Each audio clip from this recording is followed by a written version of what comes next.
Hallelujah. Because the Lord is my shepherd, I have everything I need. He lets me rest in the meadows grass. Then He leads me beside the quiet streams. He restores my failing health. Then He helps me do what matters Him the most. That's why I'm saved. That's why I'm saved. That's why I'm saved.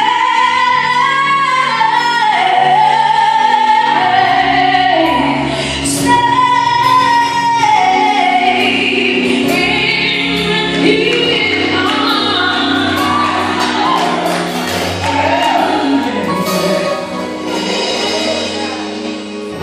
Because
me safe. The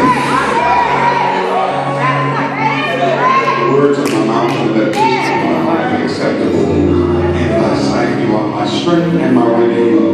In Jesus' name we pray. And all of us people say amen. Right? She's not just a singer, she's a great preacher. All tag team messages together. Recording her in December this year. Amen. It's going to be a great recording. Jeremiah chapter 1, I want to read a few of the verses that are listed here. If you don't mind, just stand with me for the reading of the word. In Nehemiah, they stood all day as they read the word, and certainly God's word is holy and can be reverenced. So we stand for the judge coming in, we understand when the Lord is speaking. Jeremiah chapter 1, let's read these for the home, stand with me for just these few verses, verse 4 and a few of the following. Then the word of the Lord came unto me, saying, Before I formed thee in the belly, I knew thee. And before thou camest forth out of the womb, I sanctified thee. And I ordained thee a prophet unto the nation. Tell your neighbor, the Lord knows all about me. The Lord knows all about me. Then said I, Lord God, behold, I cannot speak, for I am a child. And the Lord said unto me, Say not that I'm a child, for wherever thou goest, I shall send thee, and whatsoever I command, thou shalt speak. Be not afraid of thy faces. Talk to somebody and say, Don't be scared. Don't be scared. For I am with thee, and I will deliver thee, saith the Lord. And then the Lord put forth his hand and touched my mouth. And the Lord said unto me, Behold, I have put my words in thy mouth. Verse 10, See, I have set thee this day over the nations and over the kingdom, to run out, to pull down, to destroy, to throw down, to build, and to plant. You may be seated, and the word of the Lord is already blessed. May God be glorified, may we be edified, and may the devil be horrified. Help me preach tonight. Give somebody by the hand. Say, neighbor, I was born for this. I was born for this. Tell somebody else, I was born for this. I stand tonight, as I said last night, I'm worthy to be alive, but I stand tonight with the prophets of old, particularly Jeremiah, who said in his Lamentations that it is because of the Lord's mercies that we are not consumed. The hymnologist tagged it and said they are new every morning. Two of the travesties in life is, one, many people go through life without ever knowing or finding their purpose or destined place, finding their niche or getting in the place of their assignment. Or secondly, knowing their purpose or calling or assignment, but never do it by reason of default, delay, hindrance of others. They often let people stop them from doing what they're supposed to do. I turn the mic over to any preacher now, because this is just something that's normal. Sometimes we got to dismiss the Negroites that's in our way. Y'all catch that later. All right now. Trying to hinder us. Has to be a real discovery and embracing of one's purpose before he or she can execute it. This is text or tweet number 1. Do not let anyone stop you from doing what you're supposed to do. Every preacher say, don't let nobody stop you from doing what you're supposed to do. One of the worst things that can happen is that we're facing death's door, only to realize that all our life is gone and we have never found the place where we really belong. Or here's another one, this good tweet, a word of encouragement. Never let what you are presently going through keep you from going on. It's worth repeating. Tell somebody, don't let what you're going through keep you from going on. It's important that we know that. And I know by the Holy Ghost tonight that there are a lot of us that are going through a little pain, but guess what? You're not the first one who has been hurt. There's a lot of people who are going through a season of struggle, but you're not the first one who has struggled. Actually, when you look at your struggles, statistics prove on your worst day, there's at least 1 million people worse off than you are. Right. You're going through a time of embarrassment, but you're not the first one that has had to live through embarrassment. You're going through a time of adjustment, but everybody in here is still adjusting from one place to the other. And hear me, the economic and inconsistency of relationship will cause you to adjust in many ways. So Paul takes this pen and he writes to the church at Philippi verses I'll never forget. He said, not that I speak with the respect of one, but I have learned that whatsoever state I am in, therewith to be content. I know how to be abound, and I know how to abound, and everywhere in all things I am both to be full and hungry, both to abound and suffer need. But when he gets to verse 13, he said, but I can do all things. Look at your neighbor, say all things. Not a few things, not just some of the things, but all things through Christ that strengthens me. And God will do what he promised he will do. And so we stand tonight on this auspicious occasion, 4 years that Manifested Word has been together. And we're in the anniversary / revival / 2 days of services. And I hope that I'm not by myself, but there are 2 things that are happening tonight. I'm celebrating 2 things. First of all, and this is only for the prophetic people. If you're on AM, you need to switch to satellite. Skip over FM because you can't handle it. You got to switch over to satellite. The first thing I want to drop in here for the prophetic people that will grab it is that an early harvest is being released for you.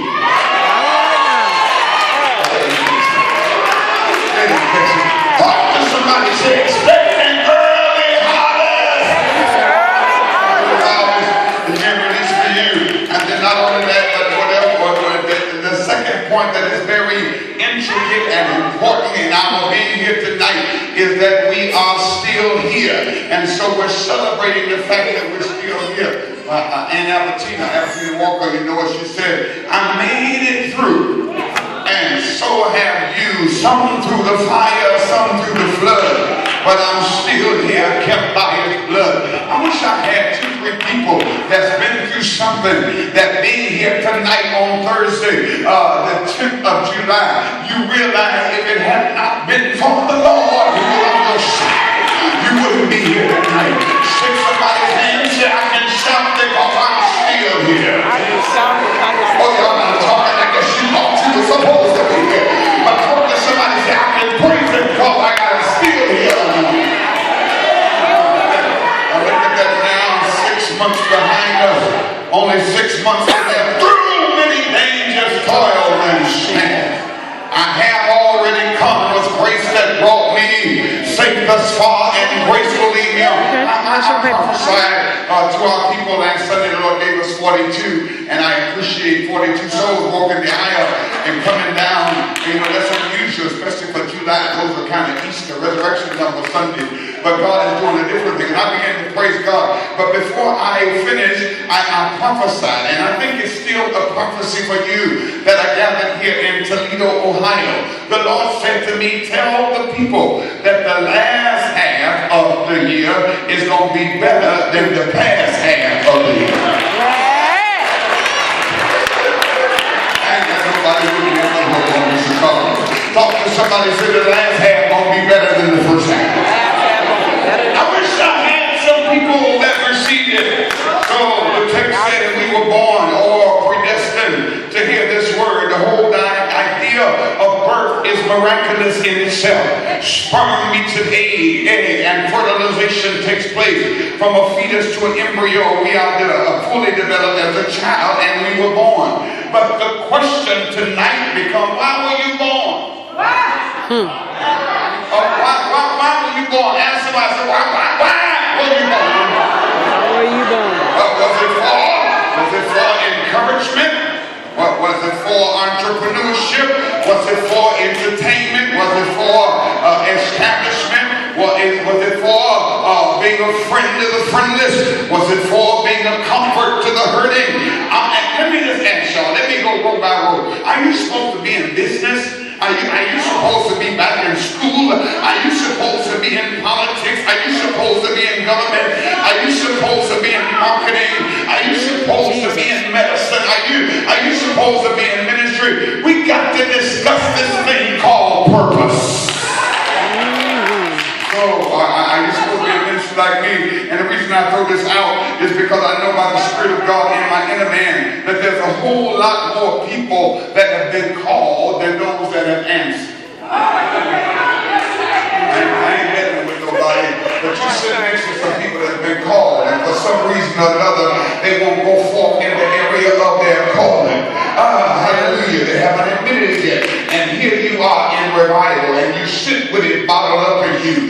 feel like it's not time yet. You hurt and ache when somebody struggles over what you know you've been called to do. Oh, you say, I don't think I can do it because this, that, and the other church I'm in, you know, they may not sanction me. Hear the word of the Lord.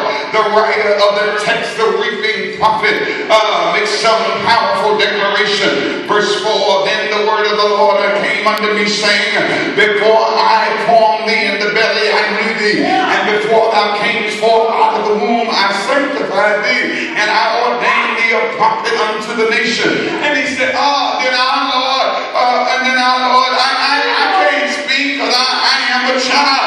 And the Lord said to him, don't you say that no more, that you're a child, because everywhere I go, I will send you, you shall speak. And when you get there, don't be afraid of their faces. I am with thee to deliver thee, said the Lord. And the Lord put forth his hand and touched my mouth and said unto me, behold, I have put my words in thy mouth. I have set thee over the nations, over the destinies, and over the kingdoms, to root out and to pull down, to destroy, to throw down, to build and to plant. So my brothers and sisters, let's just peruse this piece of text tonight, and I'll get out of your way, but I believe there's some practical points that are necessary for the second half of the year. Number one, I'm a three-point preacher for the most part, and I may not get to number three because I feel a dance in my feet. I thought about some stuff that should have killed me. I wish I had the same church that was shouting a few minutes ago. I say I thought about the stuff that could have killed me. Talk to your neighbor, say God brought you through some terrible situations. So the first point is surrender to what you're supposed to be doing. Two things that you cannot do. I'm talking to some young people in particular. The Holy Ghost hit me and I began to prophesy in the hallway and pray for people.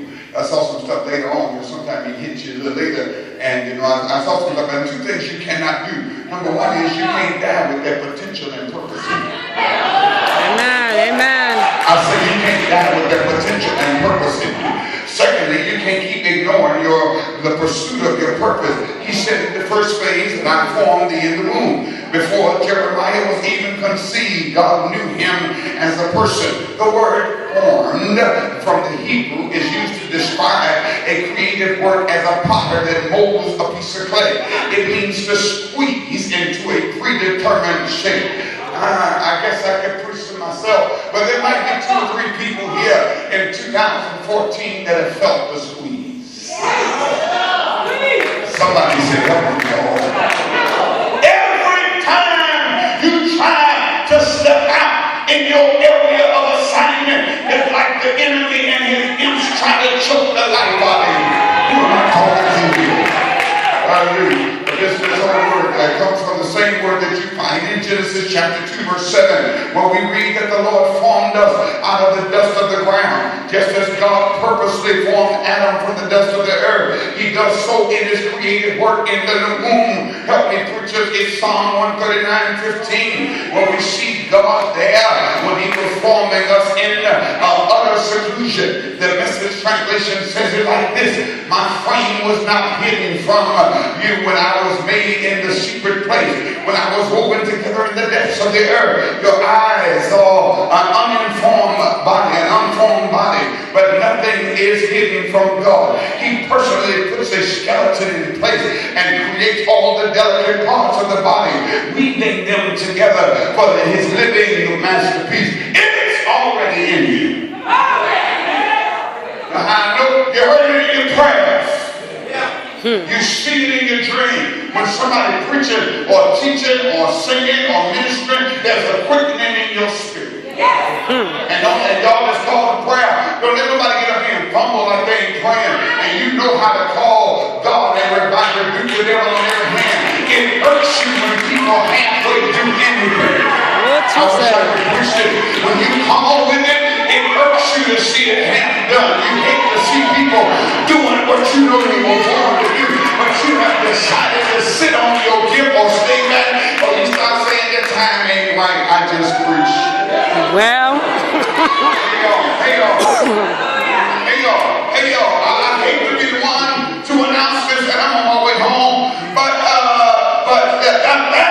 Why? You've been through all that you've been through. The devil couldn't take you out because you got another point of surrender to yield to. Who am I talking to? Who's the one that feels like if you step out in your area of assignment that is supposed to be, that everything breaks loose, all hell breaks loose the moment you surrender to your assignment. I came to tell you, you got to surrender anyhow. And I'm talking to those who know and see what God is saying to them prophetically, like their assignment in life to hinder you from doing. The only reason that the enemy could not take you out is because there are some things you were born to do. Help me preach to your neighbor, I am born for this. Who is it here that your purpose, when you try to get in your purpose, everything negatively comes against your position, but you have to go get it. Don't you know by now that's the enemy's job? John 10:10 says the thief cometh not but to steal, kill, and destroy. But Jesus said, I come that you might have life and that you might have it more abundantly. The devil tries to frustrate us, seduce you and hinder you from your purpose. That's why, and you want to know why he does it? It's because he got a sneak preview of what it's going to be like when you come through this. Somebody ought to shout glory to God. They got a snapshot of your purpose and they want to keep you from getting it. Let me just be personal for me. Let me fast forward. The devil has tried to take me out most of my pastoral life. In 1999, I had 3 blockages to my main arteries. They put in 2 stents, but I'm still here. In 2001, I had sinus reconstruction surgery. In 2003, I had surgery on both knees. In 2005, I had my appendix to burst, gallbladder removed, and I lay flat on my back in California for 26 weeks. And then they had to take part of my spleen and part of my stomach. Y'all didn't hear me talk. And I had to lay there and have 9 blood transfusions. But I'm still here. In 2007, my wife moved out and filed for divorce. In 2008, they said I had a silent nervous breakdown. In 2009, I lost a 3-bedroom bungalow in Dalton, Illinois. In 2010, I lost a $2 million, 12,000 square feet house. In 2012, social media attacked me and my grandbaby. And as I was hospitalized earlier this year, in March 2013, I was diagnosed with cancer, and they thought it was spread. And they said, you're not going to be able to bounce back. You've got to have chemo and radiation. In May of last year, I had cancer surgery, but I stopped by Toledo tonight to tell you I still ain't had no radiation or no chemo. Somebody ought to talk to your neighbor for a while. I only got hands on my organs, and I can outband some of y'all. All of your organs. I wish I had somebody here. Talk to your neighbor, say, God ain't through yet.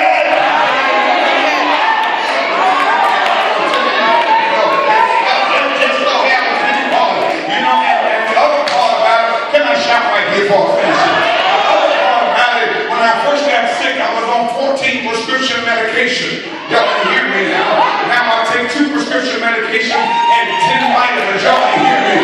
All God said, I'm going to heal you. Talk to somebody, say, I ain't through yet. And you think that you have.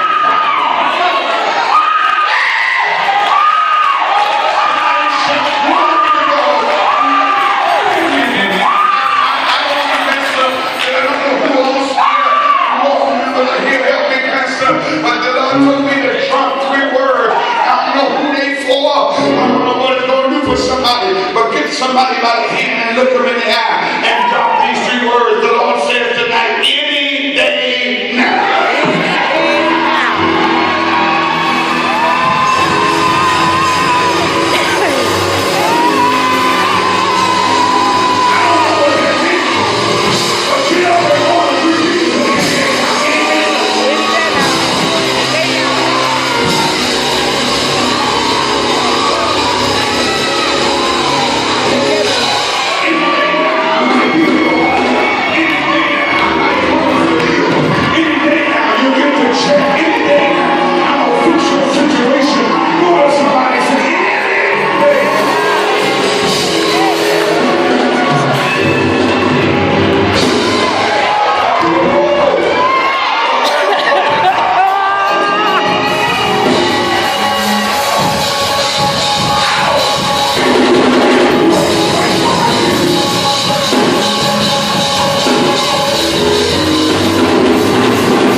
saints.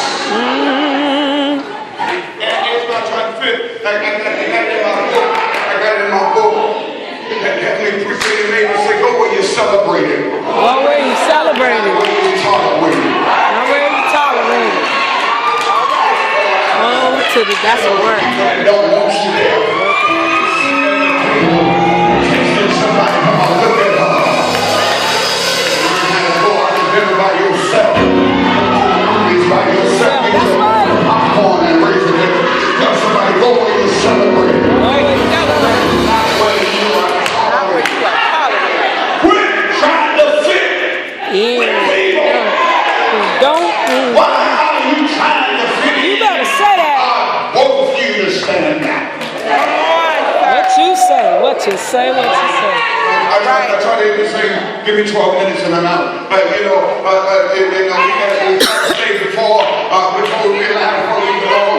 I tried to go to school to be an architectural draftsman. I worked night as a janitor, and I tried to go to school for chef training. I'm a pretty good chef, but I didn't graduate. Culinary arts. I tried that. I tried a business career. I tried opening a deli, but it wasn't until I surrendered to the Lord that I found peace. Some of you don't have peace tonight because you have been fooling around in the wrong places. You will not fit where you do not belong. You're supposed to be singing. Why are you sitting out there rather than up here?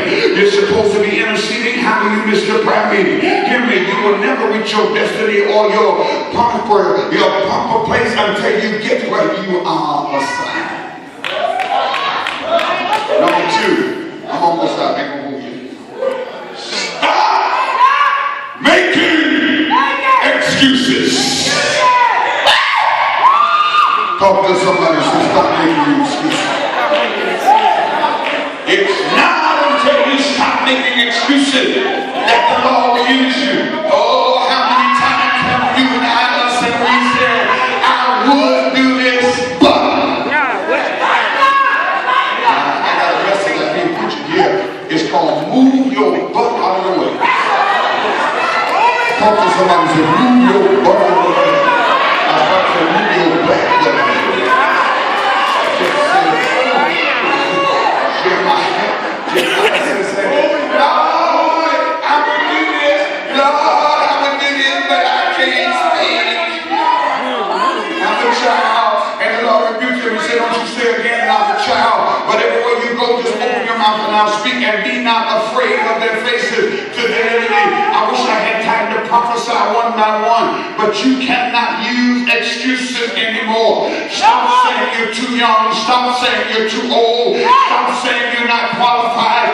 Stop using excuses to defend why you are not doing this or that. Jeremiah said, I can't go because I'm a child, but I came to tell you that God's going to use some of us before we have to wear a big day and take Geritol. Somebody say, the first thing I see is an accurate view of yourself, which comes from an understanding of God's view of who you are. When God told Jeremiah that he valued him and had plans for his life, Jeremiah protested and said, Lord, I would do it, but I'm a child.